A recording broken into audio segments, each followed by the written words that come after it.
Thank you, Mr. Ambassador, members of the Cabinet, members of Congress, all of tonight's honorees, and all of you who've come from near and far. It is deeply humbling for me to stand here tonight with all of you on this extraordinary day as we celebrate 70 years of Israel's independence.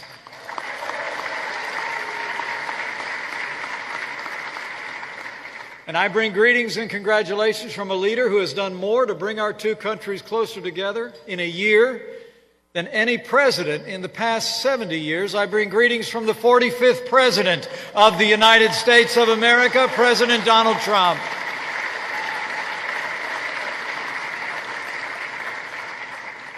And Mr. Ambassador, it is my distinct honor to accept this unique recognition from the State of Israel for President Donald Trump, a man who I believe is the greatest defender the Jewish state has ever had, sitting in the Oval Office.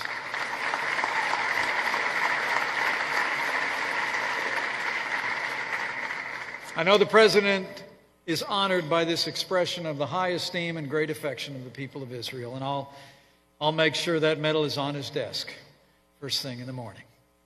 Now, the President asked me to be here tonight because, as you are all no doubt aware, earlier today, the First Lady underwent a long-planned medical procedure, and I'm pleased to report the procedure was a success, and Melania is already on the mend.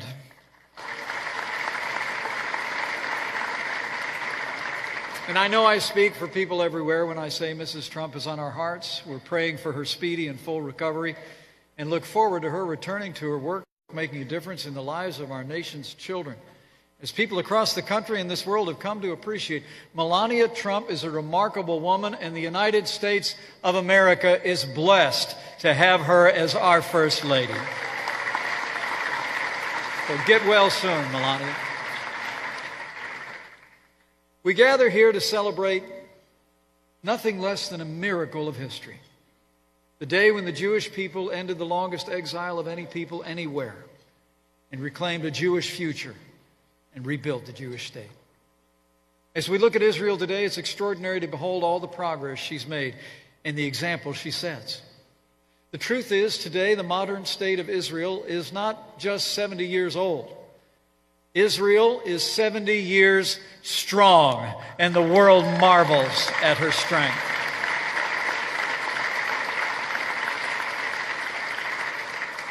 The United States of America was proud to be the first nation in the world to recognize the State of Israel 7 decades ago.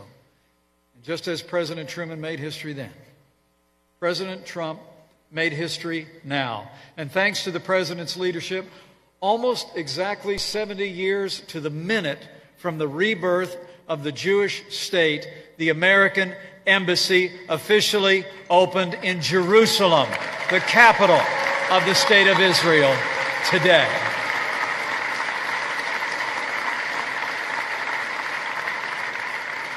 It was just over 5 months ago, on December 6th, our president officially recognized Jerusalem as Israel's capital, and it was my honor to stand with him on the day that he made that announcement to the world.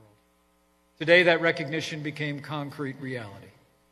From King David's time to our own, President Trump has now etched his name into the ineffaceable story of Jerusalem. And as the President said just this morning, today is nothing less than a great day for Israel.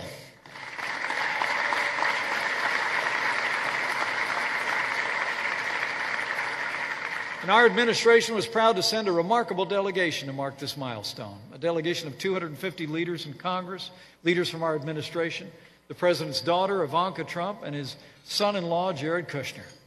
And to Jared, who's on his way home as we speak, after an unforgettable day, let me just say, Jared, your moving remarks this morning will stand forever as a testament, not just to our country and the Jewish people, but to you and your family.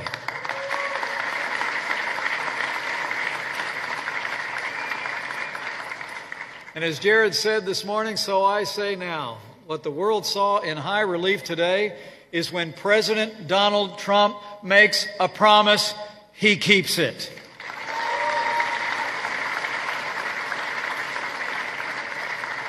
By finally recognizing Jerusalem as Israel's capital, the United States has chosen fact over fiction.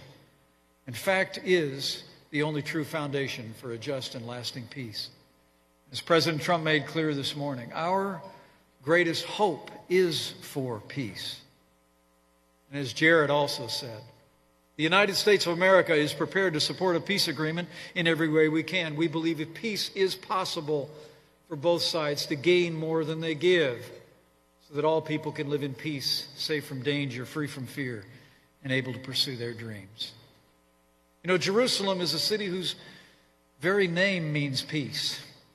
As for me and my family, for millions around the globe, we pray for the peace of Jerusalem, that those who love her be secure, that there be peace within her walls and security within her citadels. And we will keep praying that until peace finally comes to Jerusalem.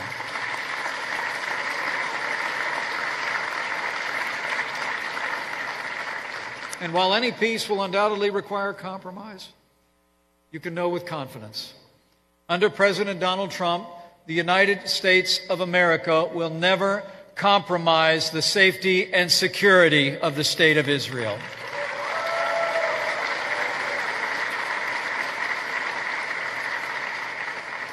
Since Israel's rebirth 70 years ago today, there's hardly been a day when the people of Israel have not lived, or have lived without war, or the fear of war, the grim reality of terror.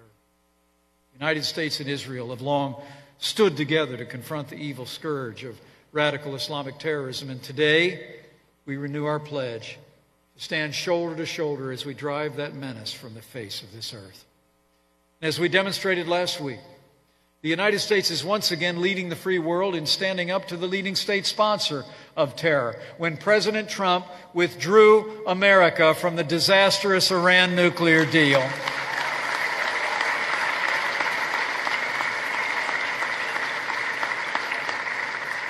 As the President said just a few days ago, the Iran deal, in his words, didn't bring calm, it didn't bring peace, and it never will.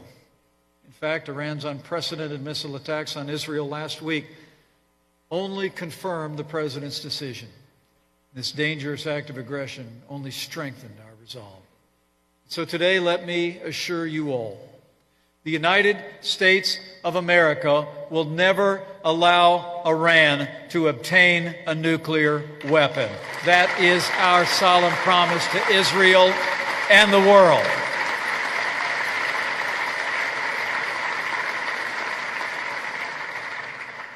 For 70 years, we've marveled at all the Jewish state and the Jewish people have endured and accomplished. How unlikely was Israel's birth, how more unlikely has been her survival, and how confounding against the odds, both past and present, has been her thriving. In 70 short years, Israel has become one of the freest, strongest, and most prosperous nations on earth. Its booming high-tech startup nation has turned Israel into a global economic powerhouse that's benefited the whole world with untold innovations in agriculture, medicine, information, nanotechnology, and so many other areas of human endeavor. The citizens of Israel have awed the world with the strength of their will, the nobility of their character, and the steadfastness of their faith.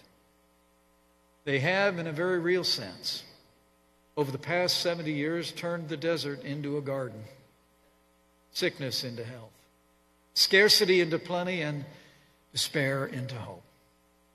And what has been true for the past 70 years, I know will be true for the next. One unalterable truth stands in evidence at this gathering and all across the world. As it has been in the past, so it shall be in the future. America stands with Israel.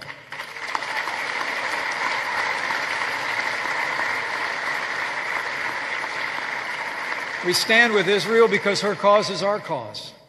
Her values are our values, and her fight is our fight. We stand with Israel because we believe in right over wrong, in good over evil, and liberty over tyranny. We stand with Israel because that's what Americans have always done. For in the story of Israel, we see the power of faith and the promise of hope. Today and every day, the Jewish state of Israel and all the Jewish people bear witness to God's faithfulness as well as their own. And on this 70th anniversary of Israel's rebirth, I say again, along with Jewish people everywhere, Shehekianu, V'kiyamanu, V'higianu, Lazman Hazeh.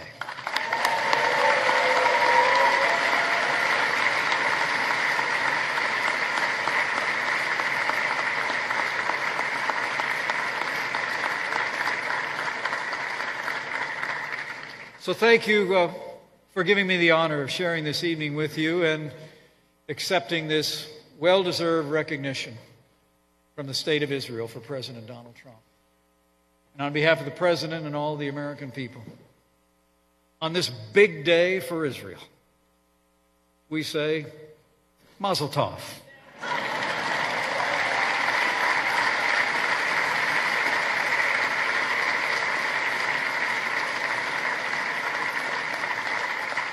It's a day of celebration, so I'll let you get back to it. And I'll leave here today absolutely confident with the unwavering support of all of you, the American people and all who cherish the U.S.-Israel relationship, with the leadership of President Donald Trump in the White House, and with God's help. I know Israel will go from strength to strength. Her first 70 years will just be a glimpse of what's to come. And the United States and Israel will meet our glorious future together. God bless you. God bless Israel, and God bless the United States of America.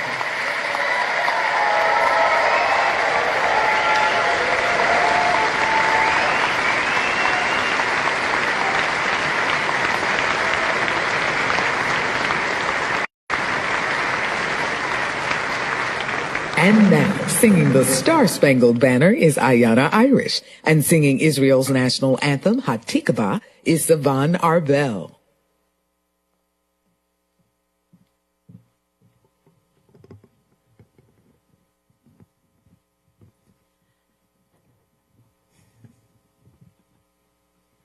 Oh, say, can you see by the dawn's early light what so proudly we hail at the twilight's last gleaming, whose broad stripes and bright stars through the perilous fight, oh, the ramparts we watched were so gallantly streaming, and the rockets' red glare,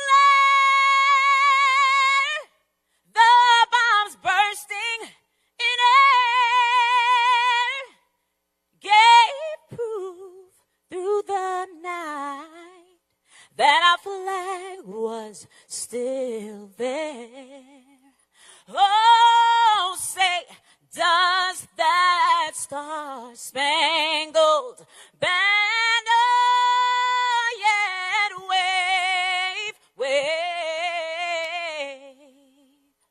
Oh, the land of the free and the home of the brave.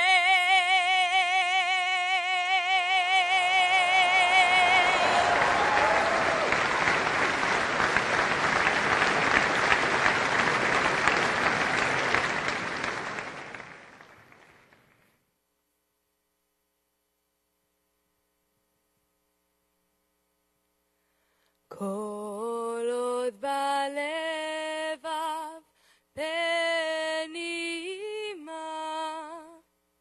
נפש יהודי הומיה ולפתי מזרח קדימה עין לציון צופיה עוד לא אבדה תקוותנו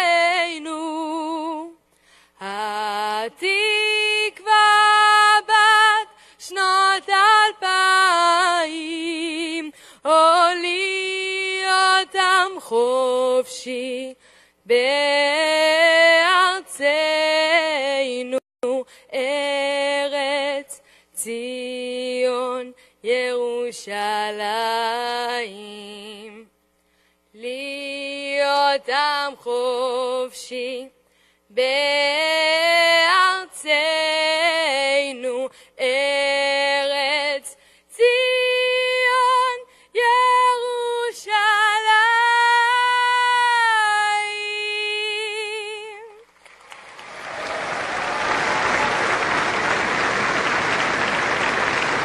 Ladies and gentlemen, thank you for celebrating Israel's 70th Independence Day with us.